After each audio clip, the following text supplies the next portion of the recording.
Students అయినప్పటికీ మాకు last ఇయరే ఇది ఓయూ నుంచి డివైడ్ అయ్యి మాకు సపరేట్ యూనివర్సిటీ అయింది. సో ఇప్పుడు పాయింట్ వచ్చేసి ఏంటంటే మా పీజీ అంటే మా సీనియర్స్కి హాస్టల్ ఉస్మానియా యూనివర్సిటీలో ఉంది. అక్కడ మెస్ ఇన్ఛార్జ్ అయిన వినోద్ అని ఆయన సో మా సీనియర్స్ తోటి చాలా మిస్బిహేవ్ చేస్తున్నారని ఒక కంప్లైంట్ వచ్చింది.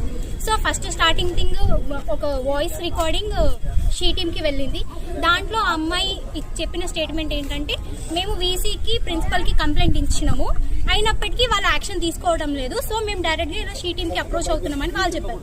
సో అదే ఇష్యూ తీసుకొని మేము ఇక్కడికి రావడం జరిగింది, వీసీతో మాట్లాడడం జరిగింది. ఎందుకంటే ఇది ఒక ఇష్యూ కాదు సార్, ఆల్రెడీ మేము ఇక్కడ లోపల చాలా ఇష్యూస్ ఫేస్ అవుతున్నాం.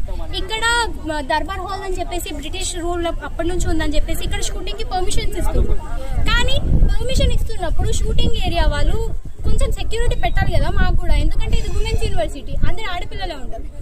ఏమైందంటే ఇష్యూ, ఇద్దరు అమ్మాయిలని మీకు బ్యాక్గ్రౌండ్ లో యాక్టింగ్ ఛాన్స్ ఇప్పిస్తాము, మీకు ఈ షూటింగ్ లో మిమ్మల్ని యాక్టింగ్ రోల్స్ ఇప్పిస్తామని చెప్పేసి మార్నింగ్ 10:30 నుంచి 5:30 వరకు తిప్పిరంట. ఆల్రెడీ వాళ్ళిద్దరు క్యారవాన్స్ లో డ్రింక్ చేసి ఉన్నారు. అక్కడ అటు సైడ్ 5:30కి ఎవరు ఉన్నారు సార్. ఆ రోజు అదృష్టం కొద్దీ మా స్పోర్ట్స్ బ్లాక్ అన్న ఉండడం వల్ల ఆ రోజు చూసి వాళ్ళని రెస్క్యూ చేశారు. లేదంటే ఆ రోజు ఆడపిల్లల పరిస్థితి ఏంటన్నా. సో ఇలాంటివి ఫర్దర్ గా జరగకుండా ఓకే మాకు బడ్జెట్ లేదు, మేము ఇన్ఫ్రాస్ట్రక్చర్ కోసం లోపల అన్ని ఫెసిలిటీస్ కోసం మాకు బడ్జెట్ కావాలి, దానికోసం మీరు షూటింగ్ ఇస్తున్నారు ఓకే, బట్ మాకు కూడా సెక్యూరిటీ కావాలి. మేము ఎక్కడి నుంచో విలేజెస్ నుంచి వచ్చి ఇక్కడికి వచ్చింది చదువుకోవడానికి, సో మాకు చదువుతో పాటు సెక్యూరిటీ కూడా కావాలి. అదే మేము వీసీ గారికి ఈరోజు రిప్రజెంట్ చేశాము. అలాగే వినోద్ అనే ఆయన మీద యాక్షన్ తీసుకుంటామని చెప్పారు.